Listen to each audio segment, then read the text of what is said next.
পুষ্পা 2 এর প্রিমিয়ারে মহিলার মৃত্যুতে গ্রেফতার আল্লু অর্জুন। নায়কের বিরুদ্ধে কি অভিযোগ, ঠিক কি ঘটেছে, আল্লু অর্জুনকে কেন গ্রেফতার করা হলো? গত 4ই ডিসেম্বর পুষ্পা 2 এর প্রিমিয়ারে হায়দ্রাবাদের সন্ধ্যা থিয়েটারে বিপুল ভিড় হয়েছিল।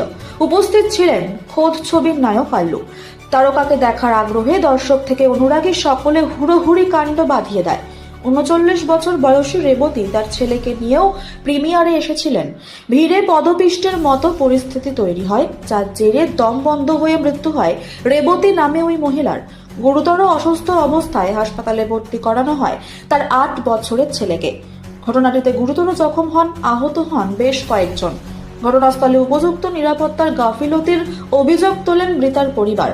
এরপরই সংশ্লিষ্ট প্রেক্ষাগৃহ কর্তৃপক্ষ আল্লু এবং তার নিরাপত্তার দায়িত্বে থাকা টিমের বিরুদ্ধে একাধিক ধারায় মামলা রুজু করে। সেই মামলার ভিত্তিতে